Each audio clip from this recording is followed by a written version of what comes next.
So ನಲ್ಲಿಕಾಯಿ ಹೊಟ್ಟ ಮೇಲೆ ಎಣ್ಣೆ ಹಚ್ಬಿಟ್ಟು ಓವನಲ್ಲಿ ಇಟ್ಕೊಳ್ಬೋದು 3 ಮಿನಿಟ್ಸ್, ಇಲ್ಲ ಸ್ಟೀಮ್ ಮಾಡ್ಬೋದು ಕುಕ್ಕರಲ್ಲಿ. ನೀರು ಹಾಕ್ಬಿಟ್ಟು ಕುಕ್ಕರ್ಗೆ ಪ್ಲೇಟ್ ಮೇಲೆ ಇದನ್ನ ಎಣ್ಣೆ ಹಚ್ಚಿರೋ ಕಾಯಿ ಇಟ್ಬಿಟ್ಟು 1 ವಿಸಿಲ್, ಇಲ್ಲ ಹಂಗೆ ಬರೇ ಕಾಯಿನೇ ಇಟ್ಬಿಟ್ಟು ಇದನ್ನ ಬೇಯಿಸ್ಕೋಬಹುದು. ನೀರಲ್ಲಿ ಬೇಯಿಸ್ಕೋಬಹುದು.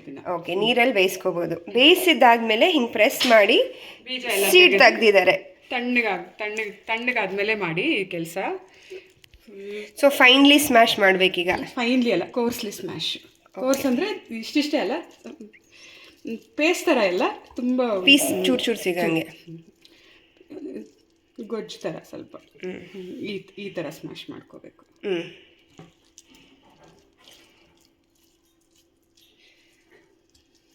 ಗುಡ್.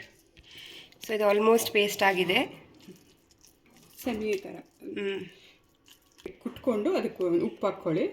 ಸೊ ಇದು ಹಸಿಮೆಣಸಿನ್ಕಾಯಿ ಕುಟ್ಟಿರೋದು, ಹಸಿಮೆಣಸಿನ್ಕಾಯಿ ಉಪ್ಪು ಹಾಕಿ ಕುಟ್ಟಿಟ್ಟಿರೋ ಖಾರ ಯಾವಾಗಲೂ ಇರುತ್ತೆ ಮನೆಯಲ್ಲಿ. ಇದು ಅದನ್ನೇ ಹಾಕ್ಬಿಡ್ತೀವಿ. ಇನ್ನು ಮನೇಲಿ ಇಲ್ಲ ಅಂದರೆ 2 ಮೆಣಸಿನ್ಕಾಯಿ ಜಜ್ಕೊಂಡು ಅದಕ್ಕೆ ಉಪ್ಪು ಹಾಕ್ಕೊಂಡು ಜಜ್ಕೊಂಡು. ಇಲ್ಲಿ 2 ಕಾಯಿ ಇತ್ತು, ಅದಕ್ಕೆ ಎಷ್ಟು ಮೆಣಸಿನ್ಕಾಯಿ ಇಡಿಸ್ಬೋದು?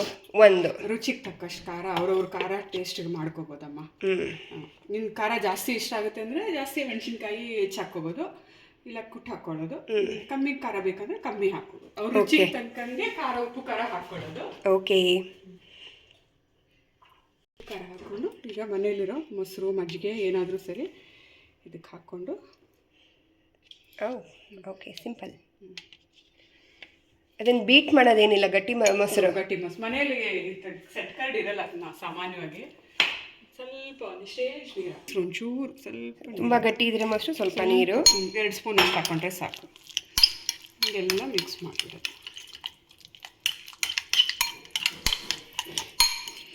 ಇಷ್ಟೇ. ಉಪ್ಪು ಖಾರದಲ್ಲೇ ಇತ್ತಲ್ಲಮ್ಮ, ಮೆಣಸಿನ್ಕಾಯಿ ಉಪ್ಪು ಖಾರ ಮುಗಿತಾ, ಇದು ಫಿನಿಶ್. ಇಷ್ಟೇ. ಇದು ತಂಬುಳಿ.